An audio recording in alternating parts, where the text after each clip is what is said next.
श्री रामकृष्ण लीला प्रसंग गुरुभाव पूर्वार्थ तृतीय अध्याय। श्री रामकृष्ण देव का गुरुभाव। जय ठाकुर, जय मां। ओम शिव शिव शिव। गुरु, पिता या कर्ता कहकर श्री रामकृष्ण देव को संबोधित करने पर वे असंतुष्ट होते थे। ऐसी स्थिति में उनका गुरुभाव कैसे संभव हो सकता है?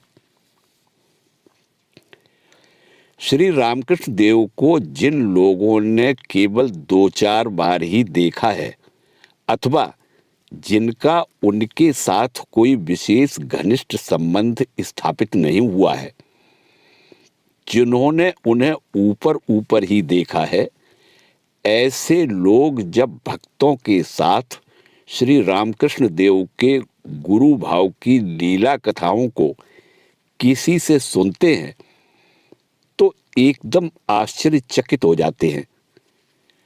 वे सोचने लगते हैं इस व्यक्ति का कथन संपूर्णतया असत्य है।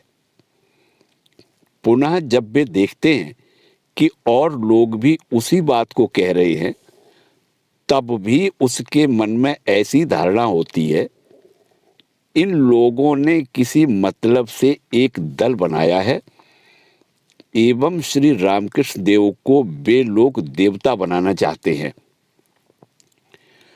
333 करोड़ के ऊपर भी और एक संख्या जोड़ने की इनकी अभिलाषा है।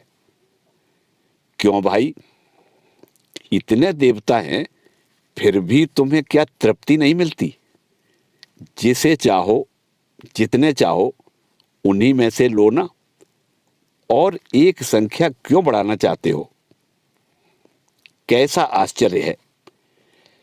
ये भक्त लोग एक बार भी यह नहीं सोचते कि उनके असत्य भाषण का पता चल जाने पर ऐसे पवित्र व्यक्ति पर से लोगों की भक्ति एकदम हट जाएगी।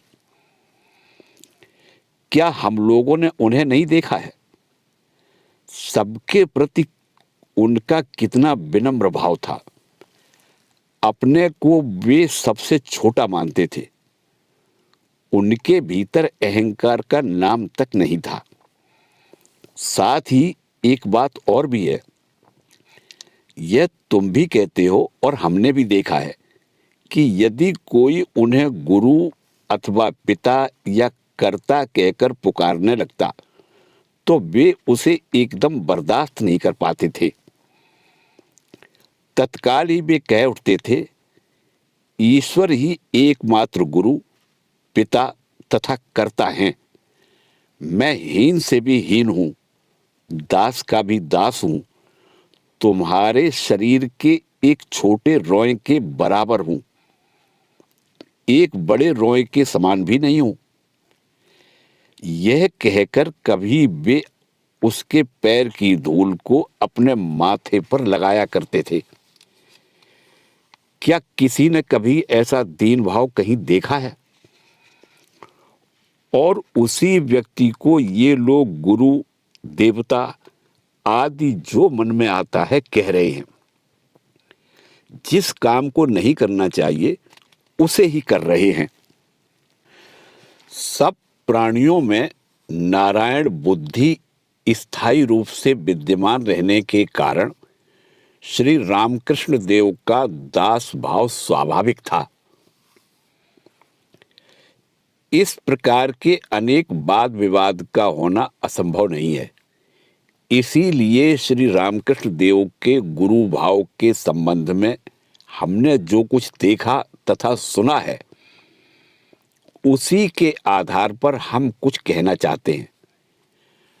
वास्तव में श्री रामकृष्ण देव जब साधारण भाव में अवस्थित रहते थे, तब ब्रह्म स्तंभ पर्यंत सर्वभूतों में नारायण बुद्धि को स्थायी रखकर मनुष्यों का तो कहना ही क्या, समस्त प्राणियों का मैं दास हूं, इस प्रकार के भाव का अवलंबन कर रहा करते थे।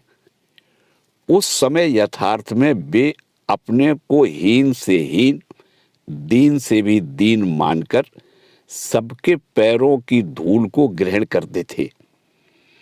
एवं यह भी सत्य है कि उस स्थिति में जब कोई उनको गुरु, कर्ता या पिता कहकर संबोधन करने लगता, तब वे उसे सहन नहीं कर पाते थे। किंतु दिव्य भावावेश में श्री रामकृष्ण देव के अंदर गुरु भाव की लीलाएं नित्य देखने में आती थी। उनके तत्कालीन आचरणों से भक्तों के हृदय में क्या अनुभूति होती थी। किंतु साधारण भाव में अवस्थित रहते समय श्री रामकृष्ण देव द्वारा इस प्रकार का व्यवहार किए जाने पर भी उनके गुरु भाव की अपूर्व लीला कथाओं को कैसे अस्वीकार किया जा सकता है। उस अदृष्ट पूर्व दिव्य भावावेश में जब वे स्वयं यंत्र बनकर किसी को स्पर्श मात्र से समाधि, गहन ध्यान अथवा भगवत आनंद के अभूतपूर्व नशे में निमग्न कर देते थे, अथवा पता नहीं किस आध्यात्मिक शक्ति के द्वारा उसके मन में तमोगुण या मालिन्य को ऐसा खींच लेते थे कि वह तत्काल ही इस प्रकार की एक मानसिक एकाग्रता, पवित्रता तथा आनंद तन्मयता में विभोर हो जाता था, जिसका कि उसने पहले कभी भी अनुभव नहीं किया था, तथा अपने को कृतार्थ अनुभव कर सदा के लिए उनके श्री चरणों में आत्मसमर्पण कर देता था। उस समय उनको देखते ही ऐसा प्रतीत होने लगता था कि ये पहले के वे दीनातिदीन श्री रामकृष्ण देव नहीं है। इनके भीतर कोई ईश्वरीय शक्ति स्वेच्छा अथवा लीला से प्रकट होकर इन्हें आत्मव्यवहल कर इनके द्वारा ऐसा करा रही है। ये वास्तव में अज्ञान तिम्रांध, त्रिताप तप्त, भवरोग ग्रस्त असहाय मानवों के गुरु, त्राता तथा श्री भगवान के परम पद के प्रदर्शक हैं। श्री रामकृष्ण देव की उस अवस्था को लक्ष्य कर ही भक्त वृंद उनके प्रति गुरु, कृपामय, भगवान आदि शब्दों का प्रयोग करते रहते हैं। आपात विरुद्ध रूप से प्रतीत होने पर भी यथार्थ दीन भाव तथा इस दिव्य ईश्वरी गुरु भाव का एक साथ एक ही व्यक्ति में रहना संभव है। यह हमने वर्तमान युग में भगवान श्री रामकृष्ण देव में यथार्थ रूप से प्रत्यक्ष किया है, एवं उसी के फलस्वरूप वे दोनों भाव किस तरह एक साथ एक ही मन के भीतर विद्यमान रहते हैं, इस संबंध में हमने जो कुछ समझा है उसे ही आप सभी के समक्ष रखने का अब हम प्रयास करते हैं। भाव में श्री रामकृष्ण देव के भावों की इति नहीं है, किंतु इस प्रकार का प्रयास करने पर भी हमने जितना समझा है उतना भी ठीक ठीक समझाना हमारे लिए संभव होगा या नहीं, यह हम नहीं जानते। साथ ही सम्यक रूप से समझाना या समझना लेखक तथा पाठक दोनों की ही सामर्थ्य के बाहर है, क्योंकि भाव मुख में अवस्थित श्री रामकृष्ण देव के भावों की इति नहीं है। श्री रामकृष्ण देव कहा करते थे, श्री भगवान की इति नहीं है। हमारा भी यह प्रत्यक्ष अनुभव है कि इन लोकोत्तर महापुरुष के भावों की भी उसी प्रकार कोई इति नहीं है। साधारण लोगों में यह विश्वास है कि श्री रामकृष्ण देव भक्त थे, ज्ञानी नहीं थे। भाव मुख में अवस्थित रहना किस स्थिति में और कैसे संभव है, यह समझ लेने पर फिर कभी ऐसा कहना संभव नहीं है। श्री रामकृष्ण देव भाव मुख में अवस्थित रहते थे। इस बात को सुनते ही साधारणतया लोग यह समझने लगते हैं कि वे ज्ञानी नहीं थे।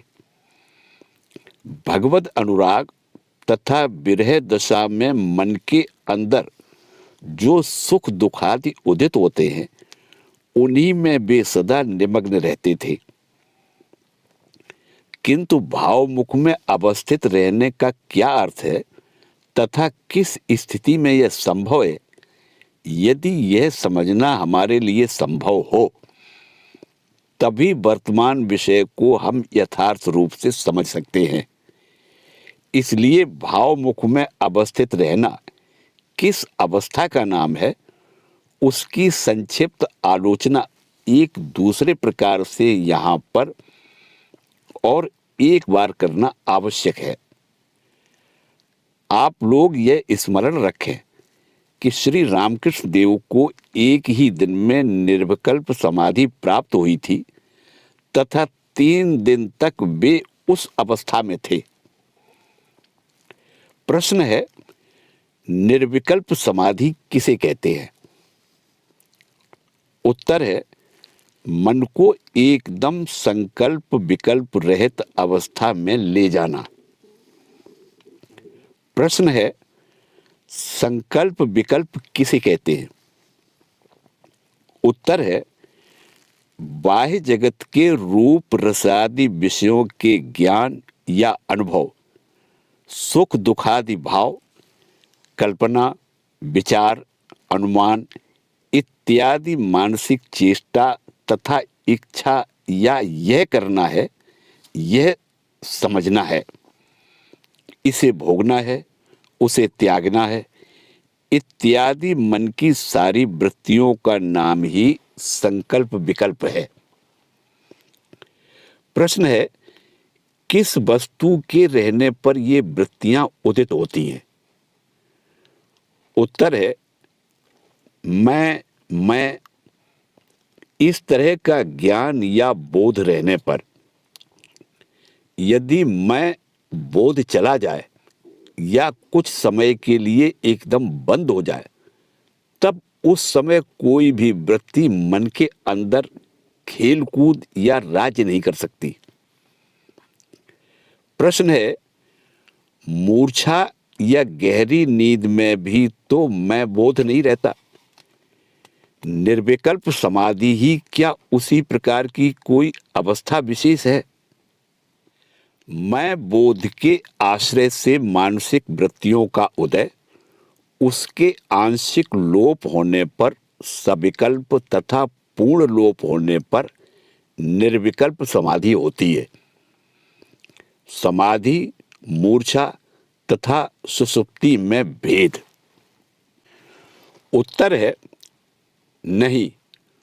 मूर्छा या सुषुप्ति में अपने अंदर मैं बोध विद्यमान रहता है, किंतु मस्तिष्क रूप जिस यंत्र की सहायता से मन के अंदर मैं बोध का अनुभव होता है, वह मन कुछ देर के लिए किंचिदंश में जड़त्व को प्राप्त हो जाता है या चुपचाप रहता है, बस इतना ही है। किंतु उसके अंदर वृत्तियां बनी रहती हैं। जैसे श्री रामकृष्ण देव दृष्टांत देते थे, मटर के दाने मुंह में भर लेने के बाद जैसे कबूतर गले को फुलाकर गटर गुम आवाज करता है, उसे देखकर तो कोई यह समझ बैठेगा कि उसके मुंह में कुछ नहीं है, पर गले को हाथ से दबाने पर पता लगेगा कि इसके मुंह में मटर के दाने एकदम ठूस ठूस भरे हुए हैं। प्रश्न है, यह कैसे समझा जा सकता है कि मूर्छा या सुषुप्ति दशा में इस तरह का मैं बोध बना रहता है? समाधि के फल ज्ञान तथा आनंद की वृद्धि एवं भगवत दर्शन। उत्तर है, फल को देखकर जैसे उस अवस्था में हृदय तथा नाड़ी के स्पंदन, रक्त का संचालन आदि कुछ भी बंद नहीं होते, मैं बोध का आश्रय कर ही इस प्रकार की शारीरिक क्रियाएं होती रहती हैं। दूसरी बात यह है कि मूर्छा तथा सुषुप्ति दशा के बाह्य लक्षण कुछ अंशों में समाधि की तरह दिखाई देने पर भी जब मनुष्य उन अवस्थाओं से साधारण या जागृत दशा में आता है, तब उसके मन के अंदर ज्ञान तथा आनंद की मात्रा पूर्ववत बनी रहती है। उसमें किंचन मात्र भी कमी बेशी नहीं होती। कामी का काम ज्यों का त्यों बना रहता है, क्रोधी का क्रोध तथा लोभी का लोभ भी पूर्ववत विद्यमान रहता है। अन्यान्य विषय भी इसी प्रकार देखने में आते हैं, किंतु निर्विकल्प समाधि के पश्चात उन वृत्तियों के लिए फिर कभी सिर उठाना संभव नहीं होता। उस समय अपूर्व ज्ञान तथा असीम आनंद से हृदय आप्लावित हो उठता है एवं जगत कारण भगवान के साक्षात दर्शन प्राप्त होने के कारण परकाल तथा भगवान के अस्तित्व के संबंध में मन में किसी प्रकार का कोई संदेह या संशय कभी उदित नहीं होता। प्रश्न है, अच्छा ठीक है, निर्विकल्प समाधि में श्री रामकृष्ण देव के मैं बोध का कुछ देर के लिए एकदम लय हो गया, किंतु उसके बाद? उत्तर है, उसके बाद मैं बोध के लोप हो जाने पर कुछ क्षण के लिए कारण स्वरूपा श्री जगन माता के साक्षात दर्शन प्राप्त कर उससे परितृप्त न होने के कारण श्री रामकृष्ण देव सदा सर्वदा उसी भाव में रहने का प्रयास करने लगे। प्रश्न है, उस प्रयास के फलस्वरूप श्री रामकृष्ण देव की मानसिक अवस्था कैसी हुई एवं उनके शरीर में कैसे लक्षण प्रकट होने लगे?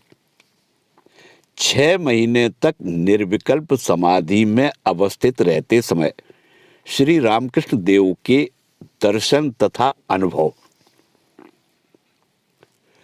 उत्तर है, कभी अहम बोध का लोप होकर उनके शरीर में मृत व्यक्ति के लक्षण समूह प्रकट हो भीतर श्री जगदम्बा का निर्बाध साक्षात दर्शन और कभी स्वल्प मात्र अहम बोध का उदय होकर शरीर में जीवित व्यक्ति के लक्षण कुछ कुछ अभिव्यक्त होने लगे तथा सत्व गुण के अतिशय आधिक्य से शुद्ध, स्वच्छ, पवित्र मन रूप व्यवधान या पर्दे के अंदर से उन्हें श्री जगदम्बा का किंचित बाधा युक्त दर्शन मिलने लगा।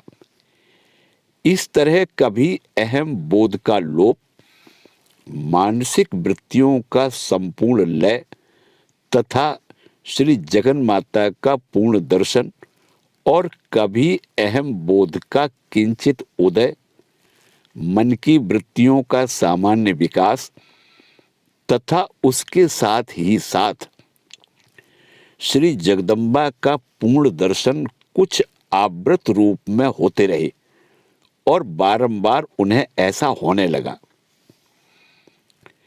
प्रश्न है, कितने दिन तक श्री रामकृष्ण देव की ऐसी स्थिति रही? उत्तर है, निरंतर 6 महीने तक। अहम बोध का संपूर्ण लोप हो जाने पर उस समय उनका शरीर कैसे बना रहा? प्रश्न है, यह क्या कह रहे हो? तो फिर उनका शरीर कैसे बना रहा?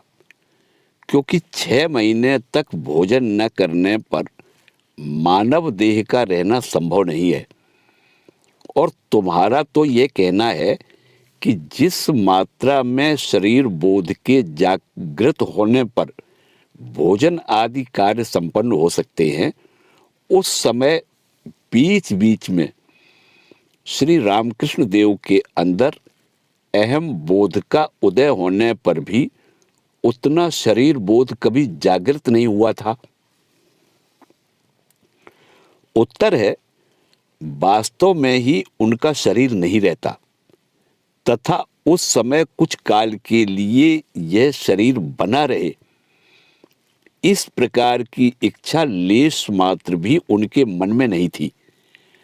फिर भी श्री रामकृष्ण देव के शरीर के सहारे उनकी अद्भुत आध्यात्मिक शक्ति के विकास के द्वारा श्री जगदम्बा लोक कल्याण साधन करना चाहती थी और केवल इसी उद्देश्य से उनके शरीर की रक्षा हो सकी। प्रश्न है, ठीक है, किंतु क्या उस समय 6 महीने तक श्री जगदम्बा स्वयं मूर्ति धारण कर बलपूर्वक उनको भोजन कराया करती थी? एक योगी साधु का आगमन तथा श्री रामकृष्ण देव की स्थिति को समझकर बलपूर्वक उन्हें भोजन कराना। उत्तर है, कुछ अंशों में ऐसा ही समझना चाहिए, क्योंकि उस समय कहीं से एक साधु अपने आप आकर वहां उपस्थित हुए थे तथा श्री रामकृष्ण देव को देखकर उन्होंने यथार्थ में यह अनुभव किया था कि योग साधना या श्री भगवान के साथ एकत्व अनुभव के फलस्वरूप ही उनकी इस प्रकार मृत प्राय जैसी दशा हुई है।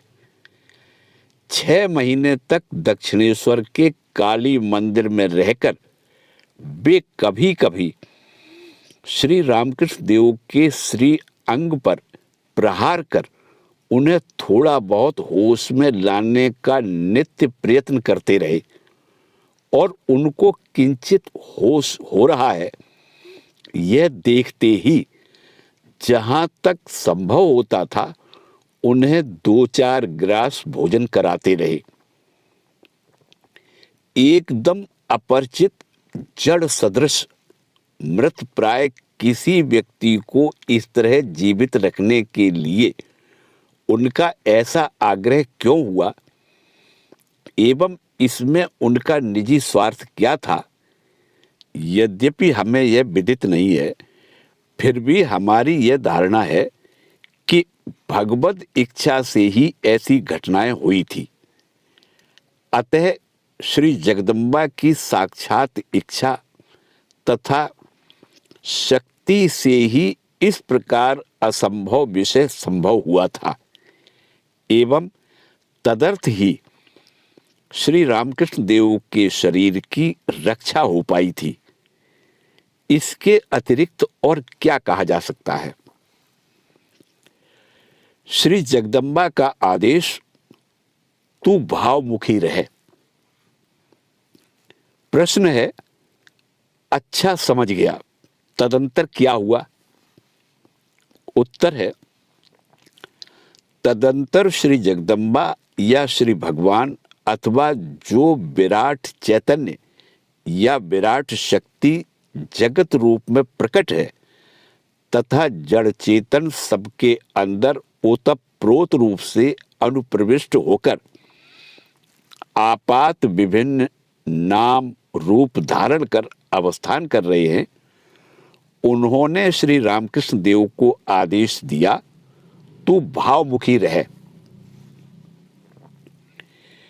एक मेवा द्वितीयम, वस्तु के अंदर निर्गुण तथा सगुण रूप से स्वगत भेद एवं जगत व्यापी विराट अहम बोध विद्यमान है।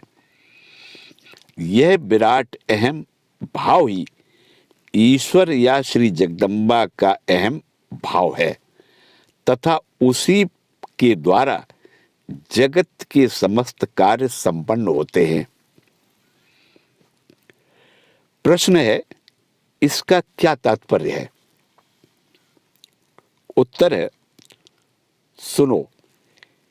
किंतु श्री रामकृष्ण देव की उस समय की अवस्था को समझने के लिए कल्पना की सहायता से जहां तक संभव हो उनकी तत्कालीन स्थिति का एक बार चिंतन कर लेना आवश्यक है। यह पहले ही कहा जा चुका है कि उस समय श्री रामकृष्ण देव के अहम बोध का कभी लोप तथा कभी किंचित उदय हुआ करता था। जब अहम बोध का इस प्रकार किंचित उदय होता था, उस समय भी उन्हें यह जगत जैसा कि हम देखा करते हैं वैसा दिखाई नहीं देता था। वे देखते थे कि मानो एक विराट मन के अंदर नाना प्रकार की भाव तरंगें उठ रही हैं, हिलोरें ले रही हैं, खेल रही हैं तथा पुनः उसमें लीन होती चली जा रही है। दूसरों का तो कहना ही क्या, अपने शरीर, मन तथा अहम बोध का भी उस विराट मन की तरंग के रूप में उनको अनुभव हो रहा था। पाश्चात्य जड़वादी पंडित मूर्ख लोग जिस जगत चैतन्य या शक्ति को अपनी बुद्धि तथा बुद्धिजात यंत्र आदि की सहायता से नापने में प्रवृत्त हो, यह कह उठते हैं कि एक होता हुआ भी वह जड़ है। उस अवस्था में पहुंचकर श्री रामकृष्ण देव ने उसी के साक्षात स्वरूप का दर्शन या अनुभव किया कि वह जीवित, जागृत, एक मेवा द्वितीयम, इच्छा तथा क्रिया मात्र की जनयंत्री, अनंत कृपामयी जगत जननी हैं। और उन्होंने यह देखा कि वही एक मेवा द्वितीयम अपने आप निर्गुण तथा सगुण रूप में विभक्त रहने के कारण इसी को शास्त्रों में स्वगत भेद कहा गया है। उसके अंदर एक आब्रह्म स्तंभ व्यापी विराट अहम भाव का उदय हो रहा है। इतना ही नहीं, उस विराट अहम भाव के विद्यमान रहने के कारण ही विराट मन के अंदर अनंत भाव तरंगें उठ रही हैं और उन भाव तरंगों की ही स्वल्पाधिक मात्रा में खंड खंड रूप से देखकर मानवों के छोटे छोटे अहम भाव उन्हें बाह्य जगत तथा बाह्य जगत के विभिन्न पदार्थ समझ रहे हैं तथा परस्पर वार्तालाप आदि कर रहे हैं।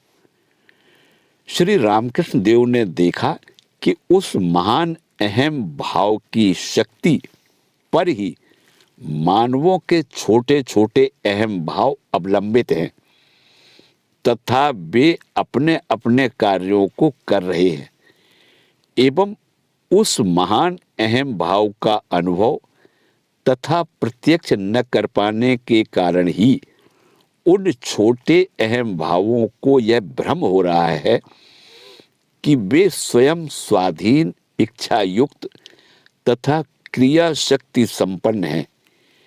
इसी दृष्टिहीनता को शास्त्रों में अविद्या व अज्ञान कहा गया है।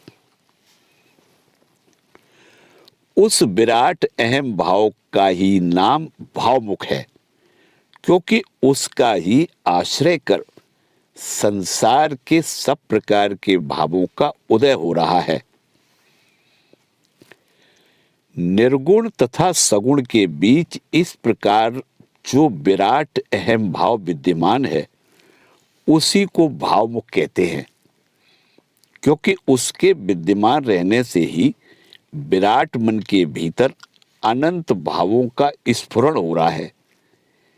यह विराट अहम ही जगत जननी या ईश्वर का अहम भाव है।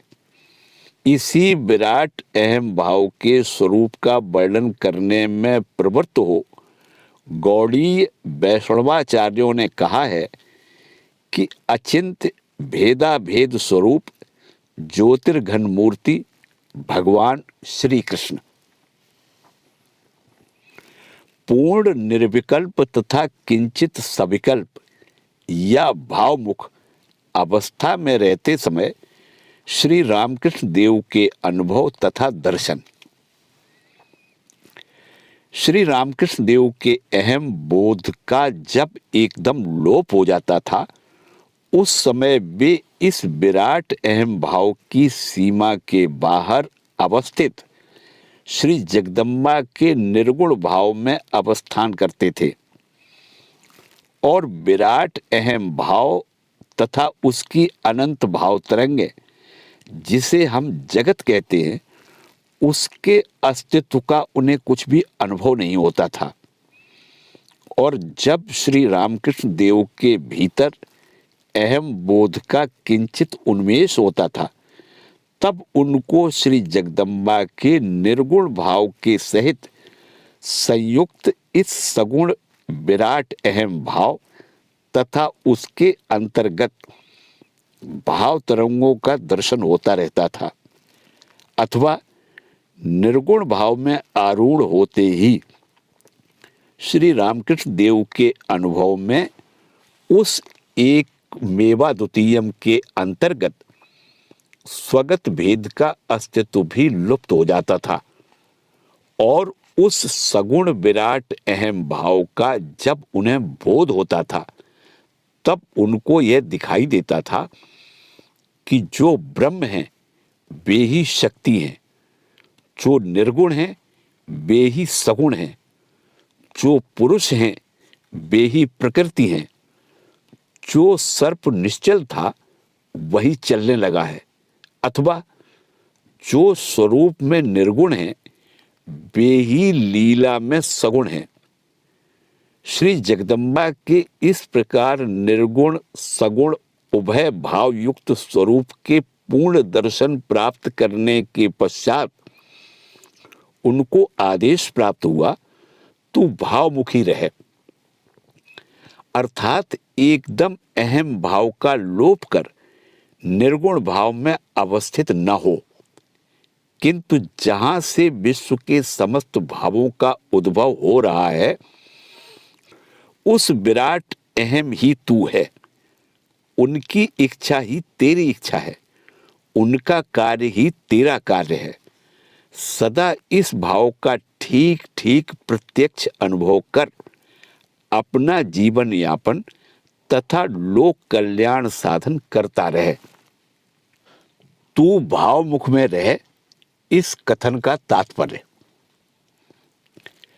अतः भावमुख अवस्था में रहने का यही तात्पर्य है कि अपने मन में सब प्रकार से सभी स्थितियों में सर्वदा यह देखना, धारणा या अनुभव करना कि मैं यही विराट अहम या पक्का अहम हूं। भावमुख अवस्था में पहुंचने पर मैं अमुक की संतान हूं, पिता हूं, ब्राह्मण अथवा शूद्र हूं इत्यादि सारी बातें मन से एकदम दूर हो जाती हैं तथा अपने मन में सर्वदा यही अनुभव होता रहता है कि मैं वही विश्वव्यापी अहम हूं। इसीलिए श्री रामकृष्ण देव बारंबार हमें यह शिक्षा प्रदान किया करते थे, अरे मैं अमुक का पुत्र हूं, अमुक का पिता हूं, ब्राह्मण हूं, शूद्र हूं, पंडित हूं, धनी हूं, ये सब कच्चे अहंकार है, उनसे बंधन में फंस जाना पड़ता है। अतः इस प्रकार की भावनाओं को त्याग कर मैं उनका अर्थात भगवान का दास हूं, उनका भक्त हूं, उनकी संतान हूं, उनका अंश हूं, ऐसी धारणा करनी चाहिए और अपने मन में उसको अच्छी तरह से जमा लेना चाहिए। साथ ही वे यह भी कहते थे, अरे अद्वैत ज्ञान को आंचल में बांधकर जो इच्छा हो सो करो। साधक की आध्यात्मिक उन्नति के अनुसार द्वैत, विशिष्टाद्वैत तथा अद्वैत भाव उत्तरोत्तर आकर उपस्थित होते हैं। आप लोग संभवतः यह कहेंगे कि तब क्या श्री रामकृष्ण देव यथार्थ में अद्वैतवादी नहीं थे?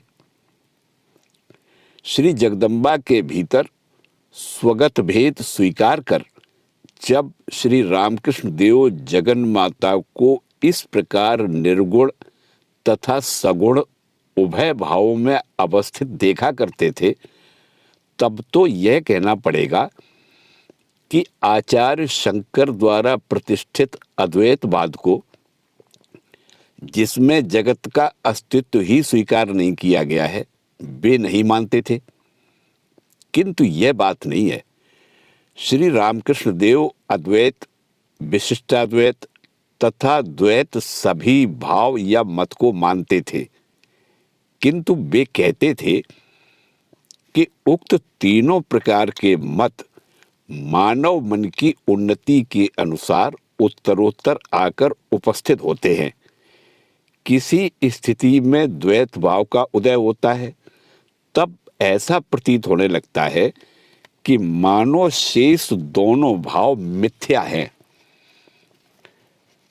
धर्मोन्नति के उच्चतर सोपान पर आरूढ़ होने के पश्चात किसी दूसरी स्थिति में विशिष्टाद्वैतवाद उपस्थित होता है। उस समय ऐसा अनुभव होता है कि नित्य निर्गुण वस्तु लीला में सदा सगुण बनी हुई है।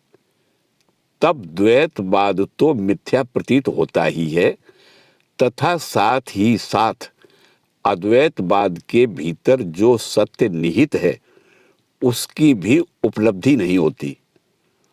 और जब मानव साधना की सहायता से धर्मोन्नति की अंतिम सीमा पर पहुंचता है, तब श्री जगदम्बा के केवल निर्गुण रूप का ही अनुभव कर उनमें अद्वैत भाव से वह अवस्थान करता है। उस स्थिति में मैं, तुम, जीव, जगत, भक्ति, मुक्ति, पाप, पुण्य, धर्म, अधर्म, ये सब एकाकार हो जाते हैं। महान ज्ञानी श्री हनुमान जी की एतद विषयक बातें। इस प्रसंग में श्री रामकृष्ण देव दृष्टांत स्वरूप दास्य भाव के उज्जवल निर्देशक महान ज्ञानी श्री हनुमान जी की एतद विषयक उपलब्धि का उल्लेख किया करते थे। वे कहते थे, श्री रामचंद्र जी ने किसी समय अपने दास हनुमान जी से पूछा, तुम मुझे किस भाव से देखते हो अथवा चिंतन एवं पूजन किया करते हो? उत्तर में हनुमान जी ने कहा, भगवान, जब मुझ में देह बुद्धि जागृत रहती है अथवा जब मैं यह अनुभव करता हूं कि मैं यह देह हूं, तब मैं देखता हूं कि आप प्रभु हैं और मैं दास हूं। आप सेव्य हैं, मैं सेवक हूं। आप पूज्य हैं, मैं पूजक हूं। और जब मन, बुद्धि तथा आत्मा विशिष्ट जीवात्मा के रूप में अपने को अनुभव करता हूं, तब मैं देखता हूं कि आप पूर्ण हैं, मैं अंश हूं। किंतु जब समाधि में समस्त उपाधि रहित शुद्ध आत्मा के रूप में अवस्थित रहता हूं, तब यह देखता हूं कि जो आप हैं वही मैं हूं। मैं और आप एक हैं, दोनों में कोई भी भेद नहीं है।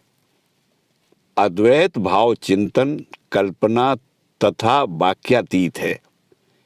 जब तक कहना सुनना है, तब तक अवश्य ही नित्य एवं लीला ईश्वर के इन दोनों भावों को अवलंबन कर रहना पड़ेगा। श्री रामकृष्ण देव कहते थे, जो ठीक ठीक अद्वैतवादी है वह चुप हो जाता है। अद्वैतवाद कहने का विषय नहीं है, तो के बिना कहा सुना नहीं जा सकता। जब तक विचार कल्पना है तब तक भीतर दो रहेंगे। उस समय भी यही समझना चाहिए कि यथार्थ में अद्वैत ज्ञान का उदय नहीं हुआ है। जगत में एकमात्र ब्रह्म वस्तु या श्री जगदम्बा का निर्गुण भाव ही कभी उच्चिष्ट नहीं हुआ है, अर्थात मानव के मुंह से बाहर प्रकट नहीं हुआ है, अथवा भाषा के द्वारा मानव उसे व्यक्त नहीं कर पाया है, क्योंकि वह भाव मानव के मन बुद्धि से अतीत है। वाक्य के द्वारा इसे कहा या समझाया ही कैसे जा सकता है। इसलिए अद्वैत भाव के संबंध में श्री रामकृष्ण देव बारंबार कहा करते थे, अरे यह तो सबसे अंतिम बात है। अतः यह स्पष्ट है कि श्री रामकृष्ण देव जैसे कहते थे कि जब तक मैं तुम अथवा कहना सुनना इत्यादि है, तब तक निर्गुण सगुण नित्य तथा लीला इन दोनों भावों को कार्यतः मानना ही पड़ेगा।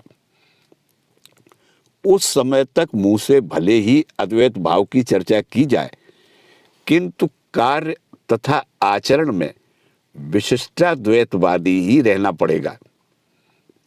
इस संबंध में श्री रामकृष्ण देव और भी कितने ही दृष्टांत दिया करते थे। इस विषय में श्री रामकृष्ण देव के कुछ दृष्टांत, जैसे संगीत में आरोह अवरोह, बेलफल, केले का स्तंभ, प्याज के छिलके। वे कहते थे, संगीत में जिस प्रकार आरोह अवरोह होते हैं, सा रे गा मा पा धा नी सा, इस क्रम से स्वर को चढ़ाने के पश्चात पुनः सा नी धा पा मा गा रे सा, इस प्रकार स्वर को नीचे उतारना होता है। उसी प्रकार समाधि में अद्वैत ज्ञान का अनुभव करने के बाद पुनः नीचे उतरकर मैं भाव का अवलंबन कर अवस्थित रहना है। जैसे बेल फल को हाथ में लेकर यह विचार करना कि खोपड़ा, बीज तथा गूदा, इनमें से किसको बेल कहा जाए। पहले खोपड़े को निस्सार समझकर फेंक दिया गया, फिर बीजों को भी वैसा ही किया गया और गूदे को अलग निकालकर कहा गया कि यह बेल का सार है, यही असली बेल है। तदंतर यह विचार आया कि जिस वस्तु का यह सार है, बीज तथा खोपड़ा भी तो उसी के हैं। खोपड़ा, बीज तथा गूदा, ये तीनों मिलकर ही बेल हैं।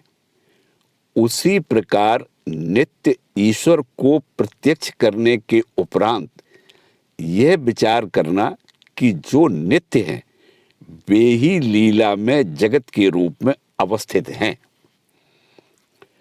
जैसे केले के स्तंभ के ऊपर के हिस्से को अलग करते हुए बीच के अंश में पहुंचकर उसे ही सार समझा गया, तदंतर यह विचार आया कि ऊपर के हिस्सों का ही यह मध्य भाग है और मध्य भाग के ही वे बाहरी हिस्से हैं। दोनों मिलकर ही केले का स्तंभ हैं। जैसे प्याज के छिलकों को अलग कर देने पर कुछ भी अवशिष्ट नहीं रहता, उसी प्रकार मैं क्या हूं, इस विचार में प्रवृत्त होकर शरीर, मन, बुद्धि मैं नहीं हूं। इस प्रकार क्रमशः इन्हें पृथक कर देने पर यह प्रतीत होने लगता है कि मैं नामक कोई अलग वस्तु नहीं है। निसंदेह सब कुछ ईश्वर ही हैं। जिस प्रकार गंगा जी के कुछ जल को घेर कर कोई कहे यह मेरी गंगा है। अतः अब हम प्रस्तुत विषय में आगे बढ़ते हैं। निर्गुण भाव से 2-4 पग नीचे भावमुख में अवस्थित रहने पर भी उस स्थिति से अद्वैत का विशेष अनुभव होता रहता है। इस प्रकार के अनुभव के संबंध में श्री रामकृष्ण देव का दृष्टांत। यह कहना अनावश्यक है कि भावमुख में अवस्थित रहकर श्री रामकृष्ण देव को जब विश्वव्यापी अहम का अनुभव होता था, उस समय एक से अनेक के विकास को देखकर वे श्री जगदम्बा के निर्गुण भाव से 2-4 पग नीचे विद्या माया के राज्य में विचरण किया करते थे। किंतु उस राज्य में भी एक की अभिव्यक्ति तथा अनुभव इतना अधिक है कि इस ब्रह्मांड में जो व्यक्ति जिस कार्य को कर रहा है, सोच रहा है तथा जो कुछ कह रहा है, उसको वे ही कर रहे हैं, सोच रहे हैं तथा कह रहे हैं। ठीक उस प्रकार का अनुभव श्री रामकृष्ण देव को होता रहता था। उस अवस्था का स्वल्प या आभास मात्र अनुभव भी अत्यंत अद्भुत है।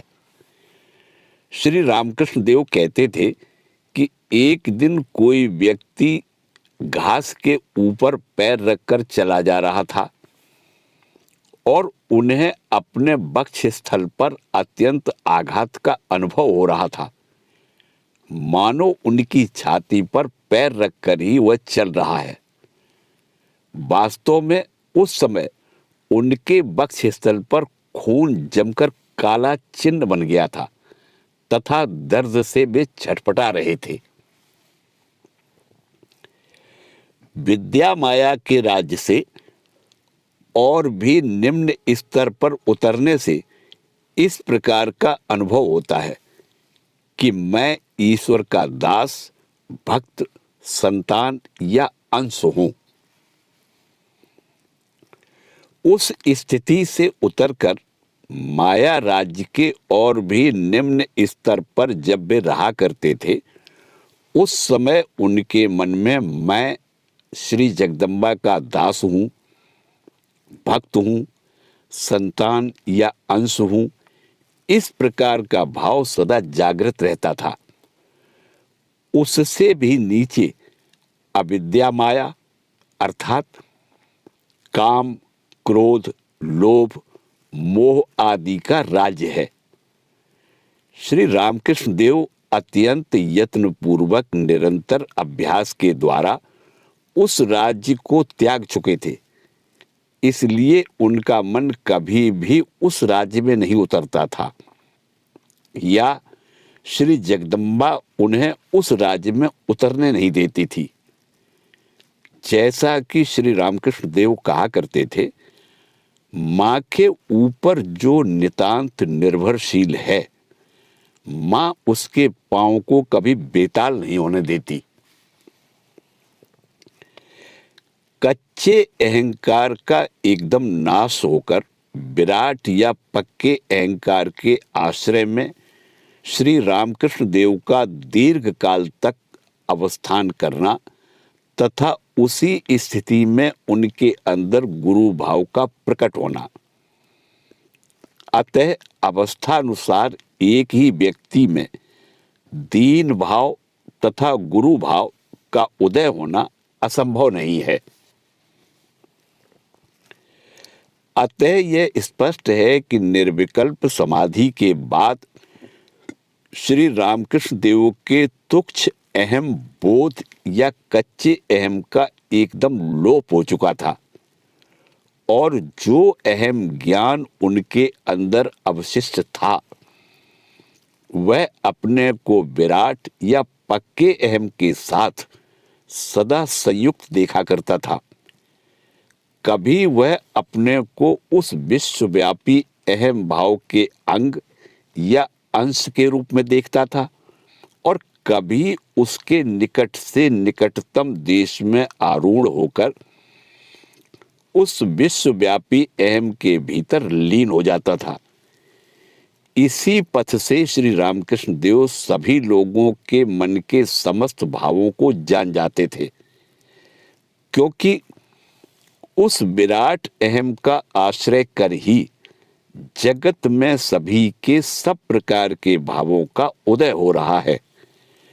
श्री रामकृष्ण देव उस विश्वव्यापी अहम का अवलंबन कर निरंतर रह सकते थे। इसीलिए विश्व मानस में जो भाव तरंगें उठ रही हैं, उनको अनुभव करने तथा समझने की सामर्थ्य उनमें विद्यमान थी। उस उच्च स्थिति में रहते समय श्री रामकृष्ण देव का मैं भगवान का अंश हूँ यह भाव क्रमशः लीन हो जाता था तथा विश्वव्यापी या श्री जगन्माता का अहम भाव ही उनके भीतर अभिव्यक्त होकर निग्रहानुग्रह समर्थ गुरु के रूप से प्रकट होता था। उस समय वे दीनातिदीन के रूप में दिखाई नहीं देते थे। उनके तत्कालीन सामान्य व्यवहार तथा आचरण आदि दूसरे ही प्रकार के होते थे। उस स्थिति में कल्पतरु के सदृश रूप धारण कर वे भक्तों से पूछा करते थे, तू क्या चाहता है? मानो भक्तों की मांगों को तत्क्षण ही वे अलौकिक शक्ति प्रभाव से पूर्ण करने के लिए तत्पर हैं। दक्षिणेश्वर में विशेष भक्तों के प्रति कृपा करने के निमित्त श्री रामकृष्ण देव को इस तरह भावाविष्ट होते हुए हमने देखा है और 1 जनवरी 1886 ईस्वी की घटना भी हमने देखी है। उस दिन श्री रामकृष्ण देव ने उसी तरह भावाविष्ट होकर वहां जो भक्त उपस्थित थे उन्हें स्पर्श कर उनके भीतर धर्म शक्ति को संचारित अथवा उनके सुप्त धर्म भाव को जागृत कर दिया था। वह एक अपूर्व घटना थी। यहाँ पर उसका उल्लेख करना अप्रासंगिक नहीं होगा। गुरु भाव का अवलंबन कर श्री रामकृष्ण देव द्वारा इच्छा तथा स्पर्श मात्र से दूसरों के अंदर धर्म शक्ति जागृत कर देने का दृष्टांत 1 जनवरी 1886 ईस्वी की घटना। जनवरी 1 सन 1886 ईस्वी पूस का महीना उनके भक्तों ने कोई 15-20 दिन से डॉक्टर महेंद्रलाल सरकार के परामर्शानुसार श्री रामकृष्ण देव को कलकत्ते के उत्तर में काशीपुर स्थित रानी कात्यायनी के दामाद गोपाल बाबू के बगीचे में लाकर रखा था। डॉक्टर का कहना था कि कलकत्ते की हवा की अपेक्षा बगीचे की हवा निर्मल है तथा इसमें रहने से यथासंभव उनके गले के रोग का उपशम हो सकता है। बगीचे में आने के 2-4 दिन बाद ही डॉक्टर राजेंद्र लाल दत्त श्री रामकृष्ण देव को देखने आए तथा उन्होंने लाइकोपोडियम 200 नामक एक दवा भी उनको दी। उससे उन्हें कुछ लाभ भी प्रतीत हुआ। इस बगीचे में आने के बाद से श्री रामकृष्ण देव एक बार भी किसी दिन न तो 2 मंजिले से नीचे उतरे थे और न बगीचे में ही टहलने गए थे। उस दिन उनका शरीर कुछ स्वस्थ था, अतः उन्होंने अपराह्न के समय बगीचे में टहलने की इच्छा प्रकट की। भक्त वृंद विशेष आनंदित हो उठे। स्वामी विवेकानंद जी उस समय तीव्र वैराग्य अवलंबन पूर्वक सांसारिक उन्नति की कामनाओं को त्याग कर श्री रामकृष्ण देव के समीप निवास कर रहे थे। तथा उनके उपदेशानुसार श्री भगवान के साक्षात्कार निमित्त नाना प्रकार की साधना कर रहे थे। वृक्ष के नीचे धूनी या अग्नि प्रज्वलित कर रात्रि भर वे ध्यान, जप, भजन, पाठ इत्यादि किया करते थे। छोटे गोपाल, काली आदि और भी कुछ भक्त आवश्यक द्रव्य आदि जुटाकर इसमें उनकी सहायता करने में तत्पर थे तथा वे स्वयं भी यथासाध्य ध्यान, भजन आदि किया करते थे। घर के आवश्यक कार्यों में आबद्ध रहने के कारण गृहस्थ भक्तों के लिए सर्वदा श्री रामकृष्ण देव के समीप रहना संभव नहीं हो पाता था। अतः अपनी सुविधानुसार वे आते जाते रहते थे तथा जो लोग निरंतर उनकी सेवा में संलग्न थे उनके भोजन आदि की व्यवस्था भी वे ही किया करते थे तथा कभी कभी 1-2 दिन वहां रह भी जाते थे। उस दिन अंग्रेजी वर्ष की पहली तारीख होने से छुट्टी थी। अतः उस दिन और भी अनेक भक्त काशीपुर बगीचे में उपस्थित थे। अपराह्न के 3 बज चुके थे।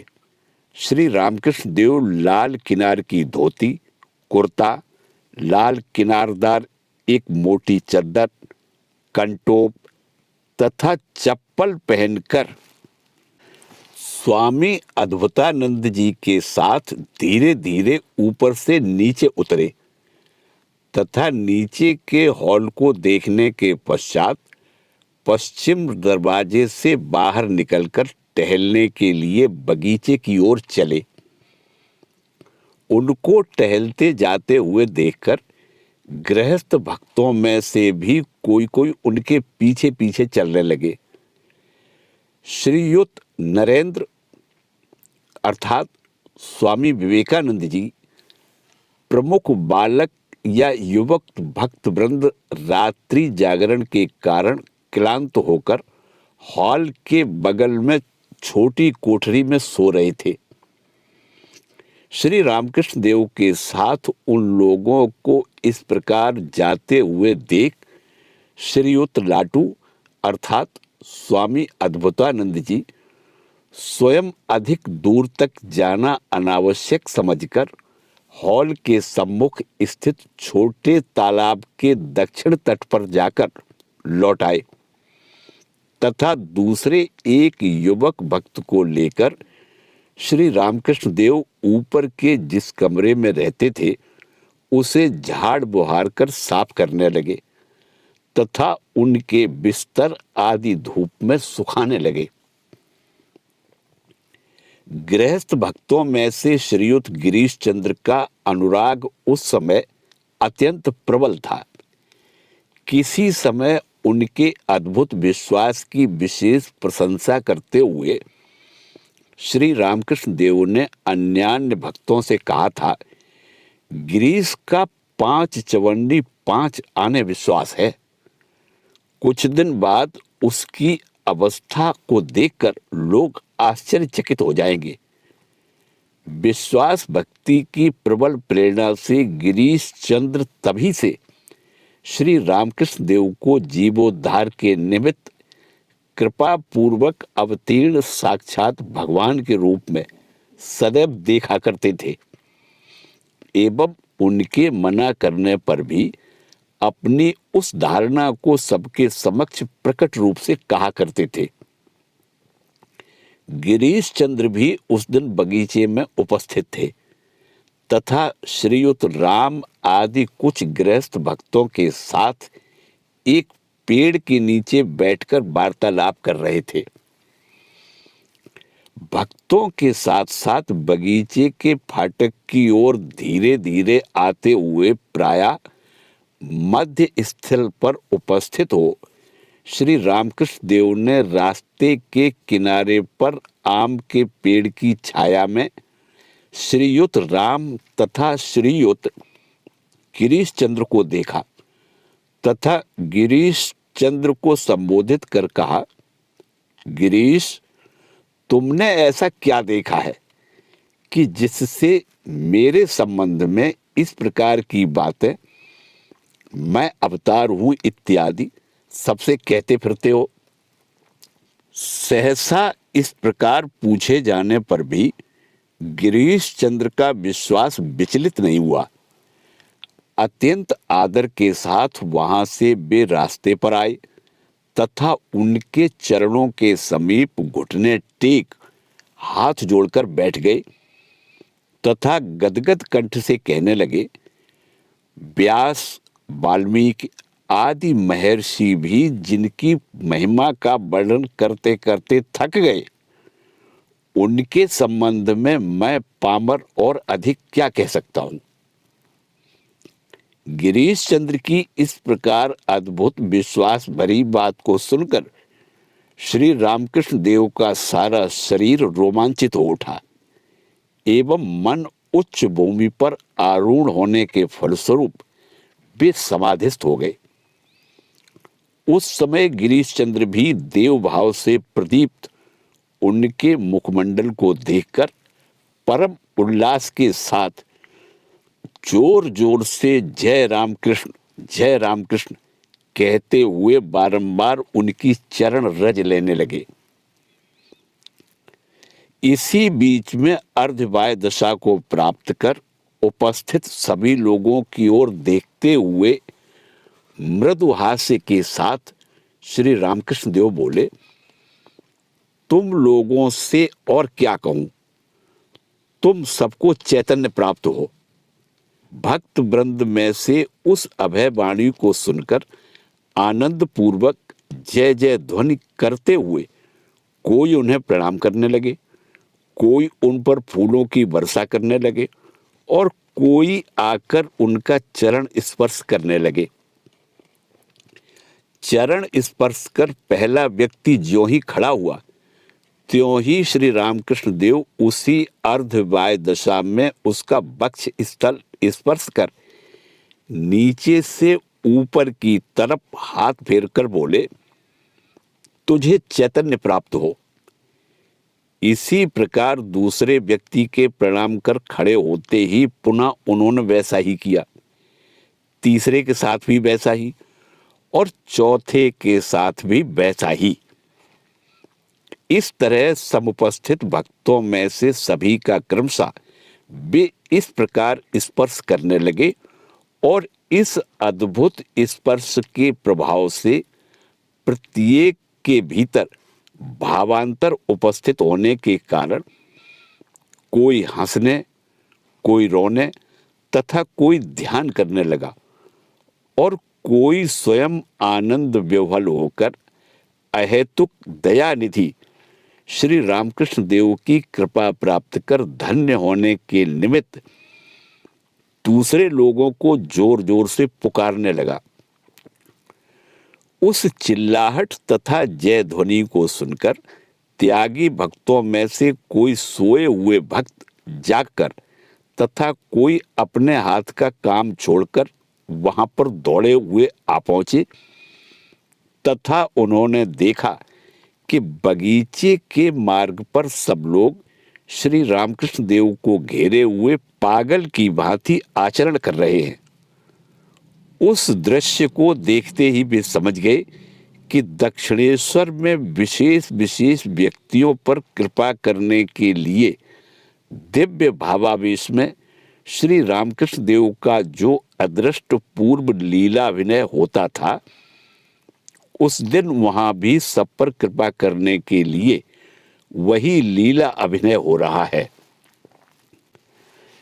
श्री रामकृष्ण देव के उक्त प्रकार स्पर्श के द्वारा भक्तों में से प्रत्येक को दर्शन तथा अनुभव होना, कब किसको श्री रामकृष्ण देव कृपा पूर्वक उक्त प्रकार से स्पर्श करेंगे, इसका कोई पता नहीं चलता था। त्यागी भक्तों के उपस्थित होते ही श्री रामकृष्ण देव का वह भाव परिवर्तित होकर पुनः साधारण सहज भाव उदय हो गया।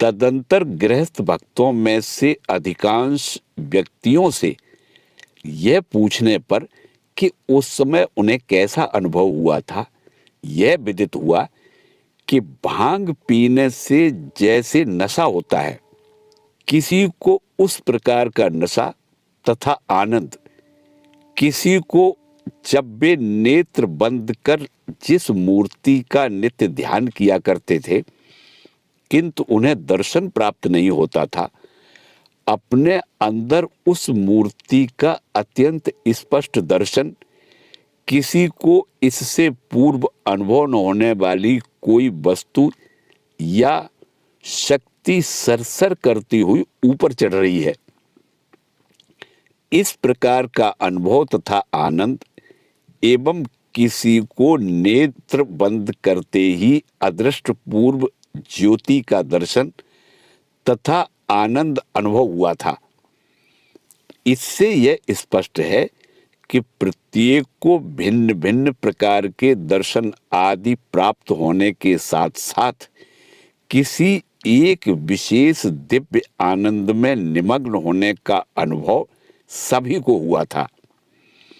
यह भी निश्चित है कि श्री रामकृष्ण देव के बाह्य स्पर्श द्वारा ही उनकी अपार्थिव शक्ति विशेष ने प्रत्येक भक्त के भीतर संचारित होकर अपूर्व मानसिक अनुभव तथा परिवर्तन उपस्थित कर दिए थे और प्रत्येक भक्त को इस तथ्य की उपलब्धि भी हुई थी।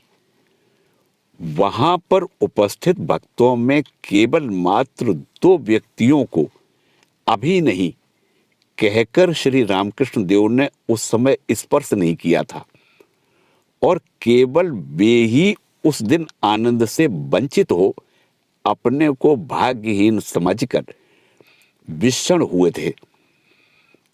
इससे यह स्पष्ट है कि कब किसके प्रति कृपा उत्पन्न होकर श्री रामकृष्ण देव के भीतर से उस दिव्य शक्ति का संचार होगा, इसका भी कुछ निश्चय नहीं था। साधारण स्थिति में वे स्वयं भी उस बात को जान या समझ पाते थे अथवा नहीं, यह भी निश्चित रूप से कहा नहीं जा सकता। कच्चे अहम भाव का लोप या नाश होने पर ही गुरु भाव का विकास होता है।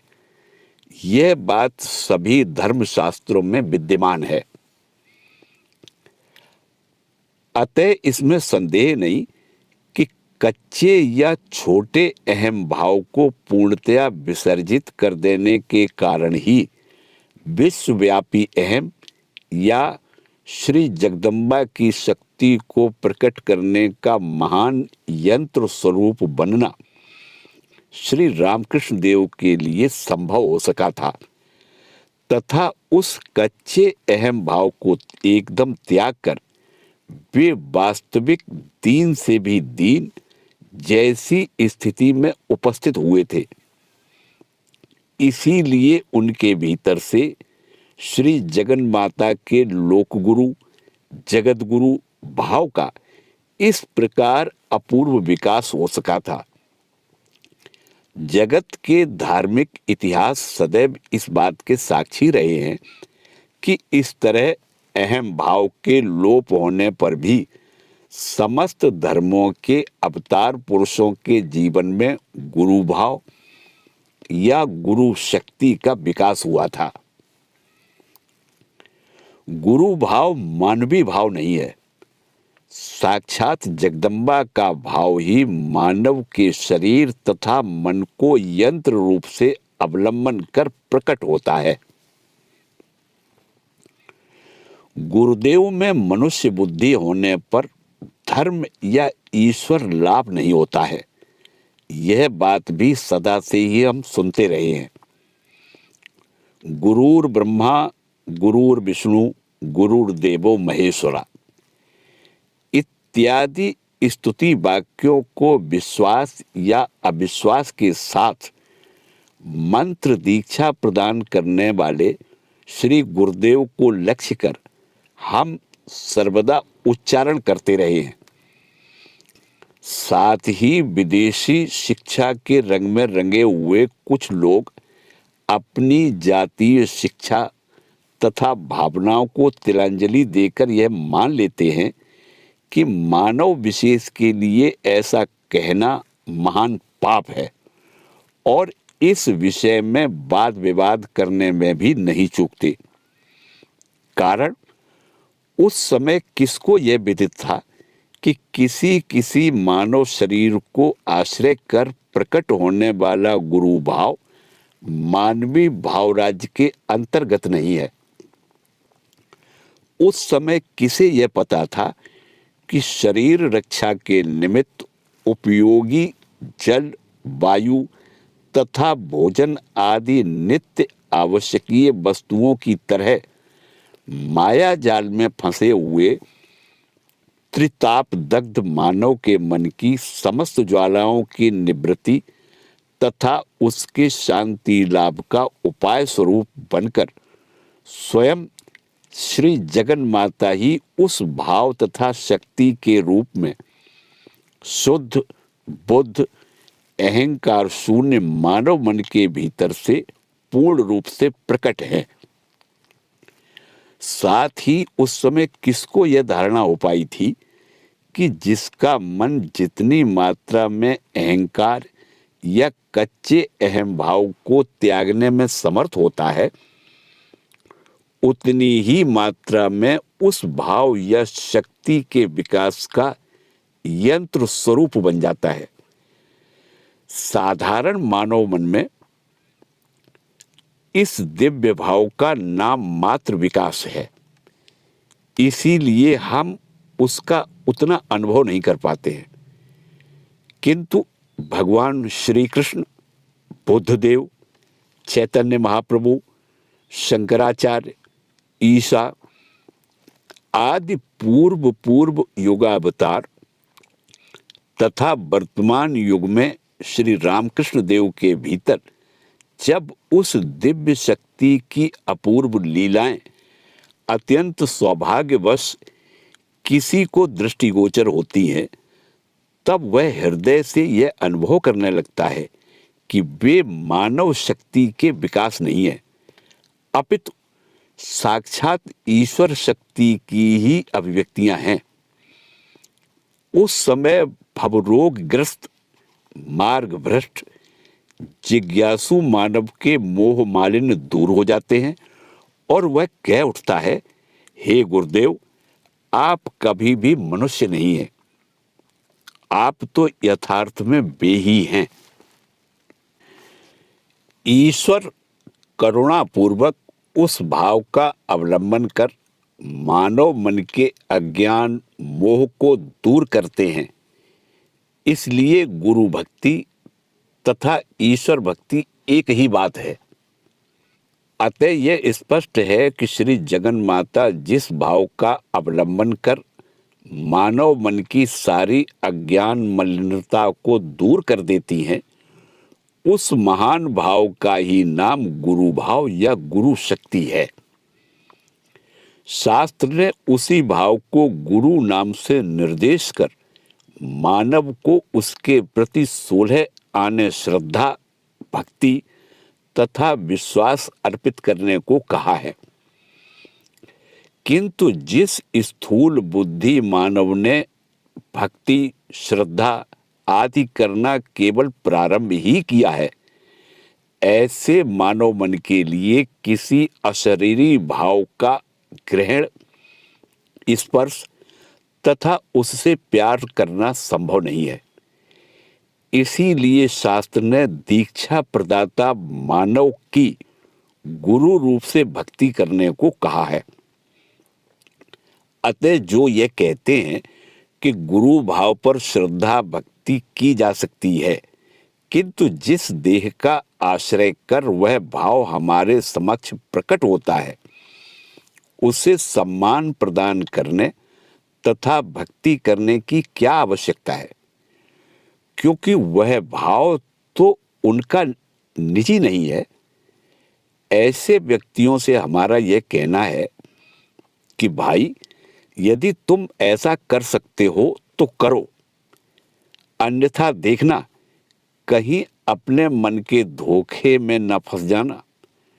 शक्ति या भाव तथा जिसका अवलंबन कर वह भाव हमारे समक्ष प्रकट होता है, उन दोनों को कभी अलग रहते हुए तुमने नहीं देखा है।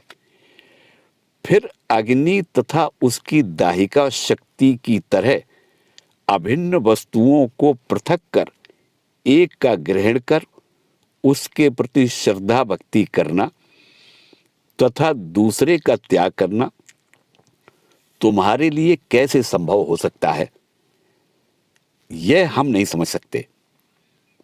जो जिससे प्रेम या भक्ति करता है वह अपने प्रेमास्पद की व्यवहार्थ अत्यंत छोटी सी वस्तु को भी हृदय से लगा लेता है। उसके द्वारा स्पर्श किया हुआ पुष्प या वस्त्र आदि तक को भी वह पवित्र समझता है। वे जिस मार्ग से जाते हैं वहां की मिट्टी भी उसके लिए बहुमूल्य तथा अत्यंत आदरणीय होती है। तब फिर वे जिस शरीर में अवस्थित रहकर उसकी पूजा ग्रहण करते हैं तथा उस पर कृपा करते हैं, उसके प्रति स्वभावतः ही उसकी श्रद्धा भक्ति उदित होगी। क्या यह बात कहकर समझाने की आवश्यकता है? गुरु भाव क्या वस्तु है? जो लोग यह नहीं जानते वे ही इस प्रकार की बातें किया करते हैं और गुरु भाव के प्रति जिनमें ठीक ठीक भक्ति का उदय होगा उनमें इस भाव के आधार स्वरूप गुरुदेव के शरीर पर भी श्रद्धा भक्ति अवश्य ही उत्पन्न होगी। श्री रामकृष्ण देव इस विषय को विभीषण की भक्ति का दृष्टांत देकर हमें समझाया करते थे। वह इस प्रकार है। गुरु भक्ति के संबंध में श्री रामकृष्ण देव का उपदेश, विभीषण की गुरु भक्ति की बातें। श्री रामचंद्र जी के मानव लीला संवरण करने के दीर्घ काल पश्चात एक बार एक नाव के डूब जाने के कारण कोई मनुष्य समुद्र की तरंगों की लपेट में आकर लंका के तट पर जा पहुंचा। विभीषण तो अमर हैं तथा त्रिकाल में लंका में राज्य कर रहे हैं। उनके निकट यह समाचार पहुंचा। मानव देह जैसे अत्यंत कोमल भोज्य पदार्थ के आने का संवाद पा सभा में बैठे हुए अधिकांश राक्षसों के मुंह में पानी आ गया। किंतु उस समाचार को सुनकर राजा विभीषण के अंदर एक अपूर्व भाव विह्वलता उत्पन्न हुई।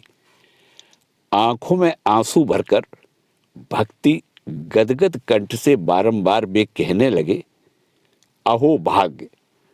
राक्षस लोग उनके उस भाव को समझ नहीं सके, अतः वे आश्चर्यचकित हो गए। तदंतर विभीषण उनको समझाते हुए बोले, जिस मानव शरीर को धारण कर मेरे प्रभु श्री रामचंद्र जी ने लंका में पदार्पण कर मुझे कृतार्थ किया था, बहुत दिनों बाद आज पुनः उस मानव शरीर का मुझे दर्शन प्राप्त होगा। क्या यह कम भाग्य की बात है? मुझको तो ऐसा प्रतीत हो रहा है मानो साक्षात श्री रामचंद्र जी का ही पुनः इस रूप में आगमन हुआ है। यह कहकर राजा विभीषण अपने मंत्रियों सहित समुद्र के तट पर जा उपस्थित हुए एवं पूर्ण सम्मान तथा आदर के साथ उस व्यक्ति को अपने महल में लिवा लाए। तदंतर उन्होंने सिंहासन पर विराजमान कराया और अनुगत दास की तरह वे स्वयं सपरिवार उसकी सेवा बंधन आदि करने लगे। कुछ काल तक इस प्रकार उस व्यक्ति को लंका में रखने के उपरांत भेंट स्वरूप विविध धन रत्न आदि प्रदान कर सजल नेत्र से उन्होंने उसे विदा किया तथा अपने अनुचर वर्ग के द्वारा उसे घर पहुंचा दिया। ठीक ठीक भक्ति उदय होने पर अत्यंत सामान्य वस्तुओं के द्वारा भी ईश्वर का उद्दीपन हुआ करता है। इस मिट्टी से मृदंग बनता है सुनकर श्री चैतन्य देव का भाव विह्वल होना। इस कहानी को कहकर पुनः श्री रामकृष्ण देव कहते थे, ठीक ठीक भक्ति होने पर ऐसा प्रतीत होता है अत्यंत साधारण वस्तु से ही उसके हृदय में ईश्वर का उद्दीपन होकर वह भाव विह्वल हो जाता है। क्या तुमने यह नहीं सुना है कि इस मिट्टी से मृदंग बनता है? यह कहकर श्री चैतन्य देव भाव विह्वल हो उठे थे। एक बार किसी जगह से जाते समय उन्होंने यह सुना कि उस गांव के लोग हरि संकीर्तन के समय बजने वाला खोल अर्थात मृदंग बनाते तथा उसे बेचकर अपना जीवन निर्वाह करते हैं। यह सुनते ही वे कह उठे, इस मिट्टी से मृदंग बनता है? बस इतना कहना था कि वे एकदम भाव विह्वल होकर बाह्य चेतना शून्य हो गए, क्योंकि उन्हें यह उद्दीपन हुआ, इस मिट्टी से मृदंग बनता है। उस मृदंग को बजाकर हरि नाम संकीर्तन होता है। वे श्री हरि प्राणों के प्राण हैं। वे सुंदर से भी सुंदर हैं। एक साथ इतनी बातें उनके मन में उदित होने के कारण उनका चित्त श्री हरि में केंद्रित हो गया। इसी तरह जिसके अंदर गुरु भक्ति होती है, गुरु के आत्मीय जनों को देखकर उसके मन में गुरुदेव का उद्दीपन होना अनिवार्य है। जिस गांव में गुरुदेव का निवास है, उस गांव के लोगों को देखकर भी इस प्रकार उद्दीपन होने लगता है और वह उन लोगों को प्रणाम करता है, उनके चरणों की धूल लेता है, उन्हें भोजन कराता है तथा उनकी सेवा में संलग्न हो जाता है। इस प्रकार की अवस्था होने पर उसे गुरुदेव के दोष फिर कभी दिखाई नहीं देते। मनुष्य के अंदर तो दोष गुण दोनों ही विद्यमान हैं, किंतु उस समय वह अपनी भक्ति से मनुष्य को फिर मनुष्य रूप में नहीं देखता, अपितु भगवत रूप में देखता है। जैसे पीलिया रोग हो जाने पर नेत्रों को सब कुछ पीला दिखाई देता है, यहां भी ठीक वैसा ही समझना चाहिए। उस समय उसकी भक्ति उसे यह दिखाती रहती है कि ईश्वर ही सब कुछ है। वे ही गुरु, पिता, माता, मनुष्य, गाय, जड़, चेतन सब कुछ बने हुए हैं। दक्षिणेश्वर में एक दिन एक सरल किंतु उग्र स्वभाव के युवक भक्त से श्री रामकृष्ण देव किसी विषय की चर्चा कर रहे थे, परंतु उस संबंध में वह नाना प्रकार के विपरीत तर्क कर रहा था। उन्होंने 3-4 बार उसे उस विषय को समझाया, फिर भी जब वह तर्क वितर्क करता ही रहा, तब अत्यंत मीठे स्वर से उसकी भर्त्सना करते हुए श्री रामकृष्ण देव बोले, तुम्हारा यह क्या स्वभाव है? मैं कह रहा हूं फिर भी तुम उसे नहीं मान रहे हो। उस समय युवक के हृदय को स्पर्श हुआ। तत्काल ही वह कह उठा, आप ही जब कह रहे हैं तब तो अवश्य ही मानना पड़ेगा। मैंने तो केवल तर्क के लिए ये सब बातें कही थी। अर्जुन की गुरु भक्ति की चर्चा। यह सुनकर प्रसन्न हो श्री रामकृष्ण देव हंसते हुए बोले, गुरु भक्ति का स्वरूप क्या है जानते हो?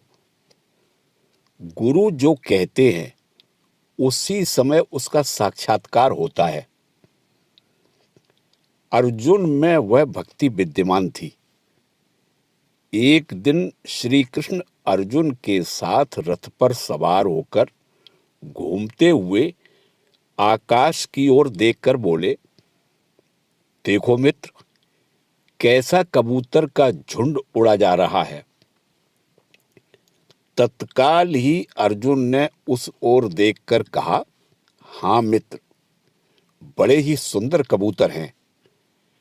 फिर दूसरे ही क्षण पुनः उस ओर देखकर श्री कृष्ण बोले, नहीं मित्र, ये कबूतर नहीं है। अर्जुन ने देखकर कहा, हाँ ठीक है मित्र, वास्तव में ये कबूतर नहीं है। अब इस बात को समझो, अर्जुन महान सत्यनिष्ठ थे। क्या उन्होंने श्री कृष्ण की खुशामद करते हुए ऐसा कहा था? कदापि नहीं। किंतु श्री कृष्ण की बात पर उनकी इतनी सुदृढ़ भक्ति थी कि जैसा जैसा श्री कृष्ण ने कहा, अर्जुन को भी तत्काल ठीक ठीक वैसा ही दिखाई दिया। ईश्वरीय भाव के रूप में गुरु एक है, फिर भी अपने गुरुदेव में भक्ति, निष्ठा तथा विश्वास की आवश्यकता है। उक्त विषय में हनुमान जी का दृष्टांत। शास्त्र ने अज्ञान अंधकार दूर करने में समर्थ कहकर जिनका गुरु रूप से निर्देश किया है, वे गुरु पूर्वोक्त प्रकार से ईश्वरीय भाव विशेष होने पर भी साथ ही साथ हमें और एक बात को सत्य मानकर स्वीकार करना पड़ता है। वह है, गुरु अनेक नहीं है, किंतु एक ही है। जिन जिन शरीरों अथवा आधारों का अवलंबन कर ईश्वर का वह भाव प्रकट होता है, वह भिन्न भिन्न होने पर भी तुम्हारे तथा मेरे गुरुदेव पृथक नहीं है। भाव रूप से दोनों एक ही हैं। उदाहरण के लिए, महाभारत में वर्णित एकलव्य की धनुर्वेद शिक्षा एवं मिट्टी की मूर्ति में द्रोण को अपने आचार्य रूप से ग्रहण करना। किंतु यह अवश्य है कि यह बात युक्ति युक्त होने पर भी उसे ठीक ठीक हृदयंगम करने के लिए उचित साधना तथा पर्याप्त समय की अपेक्षा है, तथा यह हृदयंगम हो जाने पर भी जब तक मनुष्य में देह बुद्धि बनी हुई है, तब तक जिस शरीर के द्वारा उस पर गुरु शक्ति की कृपा होती है, उस शरीर का ही अवलंबन कर गुरु पूजन करने के अतिरिक्त उसके लिए और कोई दूसरा उपाय नहीं है। इस संबंध में दृष्टांत देते हुए श्री रामकृष्ण देव निष्ठा भक्ति के ज्वलंत प्रतीक हनुमान जी की बात का हमसे उल्लेख किया करते थे। वह इस प्रकार है। लंका के युद्ध में किसी समय श्री रामचंद्र जी तथा उनके भ्राता श्री लक्ष्मण जी महान वीर मेघनाद के द्वारा नागपाश में आबद्ध हुए थे एवं उससे मुक्त होने के निमित्त नागों के चिरंतन शत्रु गरुण का स्मरण किया था। गरुण के उपस्थित होते ही भयभीत हो सारे नाग इधर उधर भाग गए। श्री रामचंद्र जी भी अपने भक्त गरुड़ के प्रति प्रसन्न होकर उनके द्वारा सदा आराधित उनकी इष्ट मूर्ति श्री विष्णु के रूप में उनके समक्ष आविर्भूत हुए और उन्हें यह समझा दिया कि जो विष्णु हैं वे ही उस श्री रामचंद्र जी के रूप में अवतीर्ण हुए हैं। किंतु श्री रामचंद्र जी का इस प्रकार विष्णु मूर्ति धारण करना हनुमान जी को रुचिकर प्रतीत नहीं हुआ। और कब वे पुनः श्री राम रूप धारण करेंगे, यही वे सोचने लगे। हनुमान जी की इस भावना को समझने में श्री रामचंद्र जी को समय नहीं लगा। उन्होंने गरुड़ को विदा दे पुनः श्री राम रूप धारण कर हनुमान जी से पूछा, वत्स, मेरे विष्णु रूप को देखकर तुम में दूसरे भाव का उदय क्यों हुआ? तुम तो महान ज्ञानी हो, तुमसे यह बात छिपी नहीं है कि जो राम है वे ही विष्णु हैं। यह सुनकर अत्यंत विनम्रता के साथ हनुमान जी ने कहा, प्रभो, ठीक है कि एक ही परमात्मा ने दो रूप ग्रहण किए हैं, इसलिए श्रीनाथ और जानकी नाथ में कोई भेद नहीं है, किंतु फिर भी मेरा मन सर्वदा जानकी नाथ के दर्शन के लिए ही लालायित रहता है, क्योंकि वे ही मेरे सर्वस्व हैं। उस मूर्ति के भीतर से ही भगवान के प्रकाश को देखकर मैं कृतार्थ हुआ हूं। श्रीनाथे जानकी नाथे अभेद परमात्मनि तथापि मम सर्वस्व राम कमल लोचन। सभी मनुष्यों में गुरु भाव सुप्त रूप से विद्यमान है। इस प्रकार यह गुरु भाव श्री जगन माता की शक्ति है और वह शक्ति समस्त मानवों के मन में सुप्त या व्यक्त रूप से निहित होने के कारण ही गुरु भक्ति परायण साधक अंत में एक ऐसी स्थिति में पहुंच जाते हैं कि उस समय वह शक्ति उनके अंदर से ही प्रकट होकर धर्म के जटिल निगूढ़ तत्वों का उन्हें बोध कराती रहती है। साधक के लिए तब बाहर किसी और से पूछकर धर्म विषय किसी संदेह को दूर करने की आवश्यकता नहीं रह जाती। गीता में श्री भगवान ने अर्जुन से कहा है, यदा ते मोह कलिलम बुद्धिर्व्यतिति तरस्यति तदा गंतासि निर्वेदम श्रोतव्यस्य श्रुतस्य च।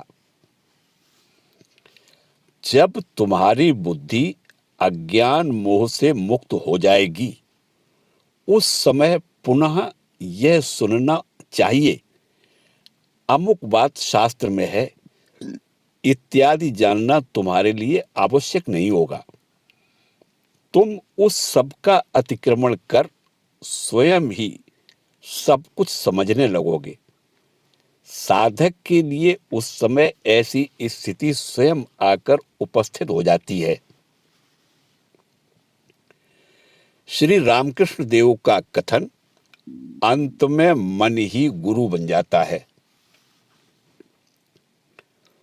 उसी अवस्था को लक्ष्य कर श्री रामकृष्ण देव कहा करते थे, अंत में मन ही गुरु बन जाता है या गुरु का कार्य संपन्न करता रहता है। मनुष्य शरीरधारी गुरु कान में मंत्र देते हैं और जगत गुरु प्राण में मंत्र देते हैं, किंतु उस मन और इस मन में बहुत अंतर है।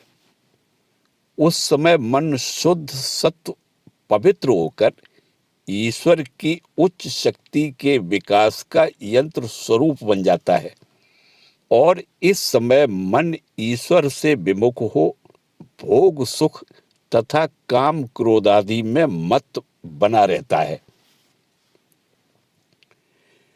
गुरु मानो सखी हैं।